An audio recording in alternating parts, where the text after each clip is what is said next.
Hello and welcome to Viewpoints, Dominion DMS's video podcast series, where myself, Sharon Kitzman, president of Dominion DMS, highlights our vendor partners.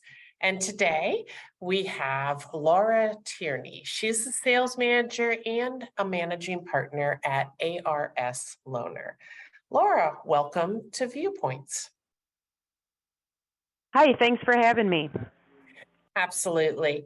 Laura, just before we get started, maybe you could tell us a little bit about yourself and a little bit about ARSLoaner. Sure. So I am actually a former high school teacher. I taught biology and anatomy and physiology, and I kind of started teaching part-time for a while, and at the same time worked part-time helping a gentleman named Chris Irwin and my husband, Brian Tierney, manage their consulting world, IT consulting business. And Chris Irwin happened to have a client who was a large car dealership group that he had written basically what I would call a form filler in DOS in the 90s for them to fill out rental agreements / loaner agreements. And they came back to him and wanted him to reinstall this DOS program in multiple dealerships, and we're continuing to use it through the early 2010s. And Chris finally came back to him and said, this really doesn't make sense anymore. I think this program should be written as a cloud-based solution. If I write this solution as a cloud-based solution, would you be willing to purchase it more as a subscription-based software, and we can move forward from there, but it will make it much easier for your car dealership group because it won't be basically downloaded in one single location. So they agreed to that, and they were interested in it, so he rewrote this program in the early 2010s and basically came to me and said, I think we can sell this product, but I can't sell it. Would you be interested in helping me do that?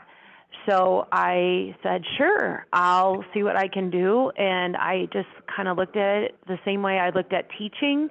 I spoke to people about what their problems were, what they didn't understand. I tried to learn as much as I could about the car world and car dealership world, honestly, and I started just basically talking to people about their problems with loaner cars and how I could help them solve their problems with this software-based solution. So that we launched in 2015, and we've kind of been growing with it ever since. That's a very interesting transition, anatomy and biology to automotive and technology. But I think, and I know more about cars than I ever wanted to learn. I know everything about cars and car dealerships that I would have never in a million years thought I would know.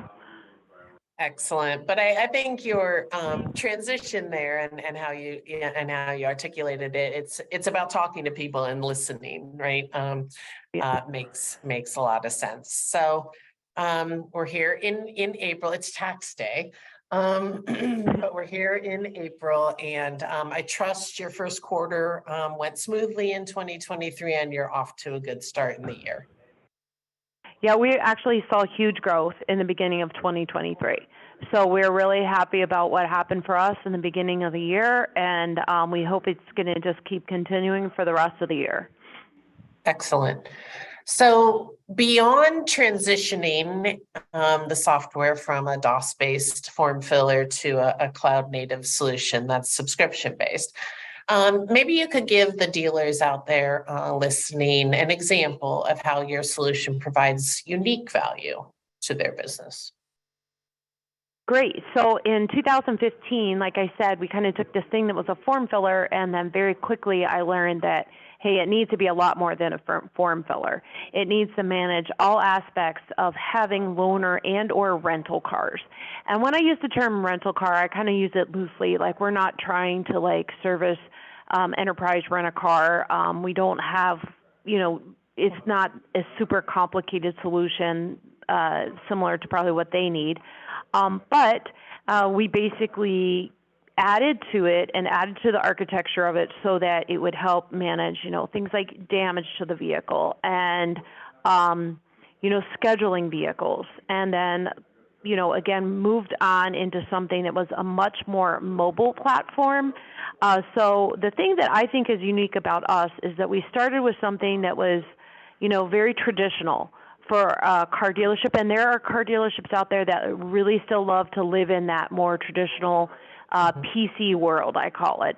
And we then flexed and became very mobile with our solution as well. So it has all these mobile options where you can use a device to easily add information, take pictures, grab signatures, make people acknowledge things that should be acknowledged before they sign. And those things are a lot easier to do on a more mobile device than they are on a PC. And then I always tell people we have an even more flexible solution in my mind, which is probably the most efficient way for a dealership to go about getting a customer to fill out an agreement. And that would be where we create a reservation on a vehicle. And I like to do it by creating a reservation because in my mind, one of the worst things you could do is send someone some information and say, hey, we're going to ask you to fill out all this information so we can put you in a car and then not actually have a vehicle for them. So my third evolution would be to say we have evolved where you can create a reservation for a customer, send them a link either via email or text, but text is really the best solution for most people that, are pretty tech savvy. They receive this on their smartphone and they are able to complete most of the information either before they come in, while they're waiting. It makes better for pickup and delivery solution, the after hours, drop-off pickup solution where you don't actually have to see a customer face to face. And we had something like this, in place, but as COVID became a thing, it was a huge solution that everyone needed.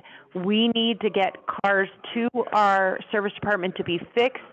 We need to have customers be able to give us their cars and not be in our waiting rooms. So what is the solution to that? You drop off your car, we're going to have a car waiting for you, and we can make this whole transaction happen virtually. Wow. It sounds like it was the perfect solution at the right time in the industry. What you just described also sounds like, even though you said it's not necessarily a solution for like an enterprise rental, it sounds very similar to what I experience when I rent a car from one of the major rental companies. And we do have a platform that would kind of handle that if a car dealership wanted to be a more what I call, have rental cars. The big difference that you're going to see in a rental company versus just where you have more like loaner/rentals is that, people in rental car companies want to be able to have price points for renting by the day, renting by the week, renting by the month. Maybe you charge for extra hours and all kinds of different things that you might have to charge for that you typically do not see happening in a car dealership. Right. But at least from the consumer experience, it's probably very similar for them. It's very similar. It sounds like a fantastic solution. I'm always amazed at the number of technology providers and software solutions that dealers need to consider when thinking about the ecosystem inside of their dealership. It's just vast. And as a DMS provider, oftentimes we're called upon to provide data or transaction information to that broad ecosystem, including solutions like yourselves. We're constantly looking for ways that we can improve that experience on behalf of the dealer, of course, our joint client, but as a consumer of data looking to get data or put data back into a DMS, is there something that we could be doing differently at Dominion DMS to make your lives easier and hopefully our dealers' lives easier as well? So let me just first address like what I think is going right with integrations. So the big thing with integrations that we see the customer our customers, our joint customer, the dealership wants, is to be able to pull customer information from the DMS into our solution, so there's no double entry. So that makes sense, and that's pretty easy API. Like, these are our data points that we want to share, and we want to bring those in. So that seems to be working really well. The thing that I see more and more dealerships asking for is that, you know, when someone uses a loaner car, there could be charges associated with that customer when they return the vehicle. So the big ones are fuel usage is big right now because the price of fuel has gone up quite a bit in the last few years. So customers were allowing that in the past, the dealerships in the past were kind of allowing that as a courtesy. But once fuel gets above like $3 a gallon, we see that that is not something that most dealerships want to provide, just, you know, an indefinite supply of fuel for their loaner cars. So the thing that I see that could be better for dealerships is if, and again, it all depends on if we can make the API work correctly, where we say, we know at the end of the use of this vehicle, they want to charge X number of dollars for fuel. Maybe they want to charge so many dollars because the customer smoked in the car and they're going to have to clean it. There are things that the dealerships now are seeing more and more that they would charge a customer for associated with the loaners. So now we have a total that we want to charge the customer, and they want that information to come back into the DMS. The tricky bit is where does it come back into the RO? And, you know, we need it to go back in correctly, so the downside to it is we don't want it to go in incorrectly and mess up their accounting. It needs to flow into the correct place. And honestly, it probably can just be hopefully one data point that comes in. And again, the biggest part that we find is where does it come in? Should it be taxable, non-taxable, et cetera? Not to be too boring, but these things are things that dealerships worry about. They don't want just money that they're charging the customer and then they, you know, it just messes up all their accounting. Like, where did this, you know, $153.40 come from? They need to have it accounted for properly. And so I think that's the biggest hang up with the pushback in the API. And if that could be solved, I think it would make a lot of dealers happy because there's double entry on that point. Right. And it also sounds like a potential leak, right, in profitability. So all right. Well, that's great feedback. I will pass that along to the team and see if we can get that working for you as well. This is an ever-evolving industry, as I like to call it, right? If I look back over the last 3 years, we went through, of course, in addition to some of the things that you just described related to the pandemic, we went through labor shortages, chip shortages, inventory shortages, obviously.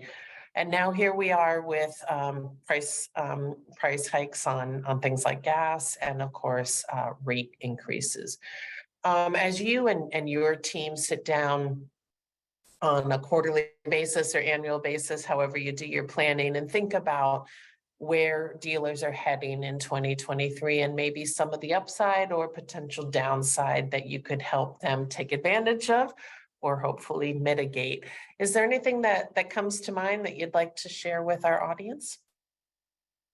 You know, I think what I see happening still, and I think that the inventory and the supply chain stuff is starting to come to an end. However, the price point for new vehicles is still very high. And so I'm still seeing customers holding on to their current vehicles a lot longer. And so that is still good for dealerships in the service department world. So maybe they're not selling as many new cars because people are resistant to pay for a vehicle at that price point, but they're willing to keep their current vehicles in better condition and make repairs on those vehicles rather than just think, hey, I'm just going to trade this car in and get a new car because it's lived its life with me. So I think that's something that dealerships need to look at. And how do they capture those customers versus those customers going to an independent repair shop? And one way is the loaner cars, and I know that benefits our system because it makes dealerships realize that they need a way to manage those cars. But if they really think about it, those service customers are out there. And one thing that they may have an advantage over an independent repair shop is the ability to put a customer in a vehicle and basically capture that high ticket sale in the service department versus the new car sale. And, so I think that dealerships could really see a lot of growth in their service department, even in coming years, even though we're starting to see inventory. So we're trying to make sure that we have the product that allows them to manage large fleets, just make it very efficient and less time consuming for them to put a customer in a car versus the traditional ways that they've done it in the past. It sounds like better controls over that car as well, when it's coming back and how to optimize it as well. Absolutely. We try to make that all part of our solution so that you're seeing that a customer's been in a car too many days, or you're just cycling them faster and taking them out of service loaner faster too, because a lot of times what these dealerships are doing is if they're in a courtesy transportation program, they're required to keep those vehicles in for a certain amount of days, a certain amount of miles. But it's very much to their benefit to cycle those cars out and still sell them while they can sell them as a new car. And again, because lack of inventory, get those cars moved in and out of the programs, put them back into new car inventory so that you have some inventory to sell. That's a great point as well. So I'm sure based on all the value that you've just shared with our dealer audience, there's dealers out there that would be interested in kind of taking the next step with ARSLoaner. Is there any details you'd like to share with them if they're considering purchasing a solution from your company, ways to contact you, or the best process to go through? They can always reach out to me, and if they go to our website, www.arsloaner.com, there will be a link on there where they can request a demo. That information automatically gets filtered to me and my team so that we can reach right back out, give them a calendar link where they could sign up just to do a quick run through. I don't like people to be afraid of my demos. They're very, kind of to the point, but if you want them to be longer, I can go into more detail. We're pretty low pressure on any of that kind of stuff. And I would just say, we have a very flexible software and we have a very flexible team here willing to help you. And I think the very last thing that I would say about our company that I think puts us above our competitors is that we have far and away the best customer service out there. And we deliver all this at a really great price point. So I think, people are getting top-of-the-line software, top-of-the-line service from our team at probably the best price point they can find. That sounds like the perfect combination to me. All right, well, Laura, as we close our session out here today, since we're both living and breathing the auto industry all day long, do you have a favorite car, maybe a muscle car or a favorite car that comes to mind when you think about the automotive industry? So when you say muscle car, that kind of makes me laugh because as a mother of four, I've really never thought about driving a muscle car as my vehicle of choice. However, I did in my 20s drive an Oldsmobile Cutlass Supreme, and it was just because it was a hand-me-down car. And at the time I had met my husband, and he made fun of me all the time, like teasing me that I drove a muscle car because I had this Oldsmobile Cutlass Supreme. I don't know the engine size honestly, but it had a pretty big engine in it, and people love to like really fix up the car from that Oldsmobile Cutlass from the early 80s and make it into a muscle car. Right. I didn't really drive it by choice, honestly. In my real life, I mostly have driven, SUVs and minivans because I need like optimal space for kids and equipment. So that's my real world. And my kids are getting older, and I'm starting to get smaller SUVs at least. But yeah, I probably still always love that hatchback world where you can like get all your groceries and everything in the back. That's my boring life. No, it sounds like a great life to me. 4 children Yeah. and a career. Yeah. Congratulations. And maybe you'll eventually get that 2-seater sports car to tool around with on your own someday. Yeah, Well, maybe. well, thank you so much for your time today, Laura. It was great hearing all about ARSLoaner, and I'm sure our dealer audience will appreciate it as well, and hopefully contact you through that website and schedule a demo. So again, thanks for your time and teaching us all about that product. I really appreciate you having me on your podcast. And again, if anybody wants more information on our company, just go to our website, arsloaner.com. You'll find me. Thank you.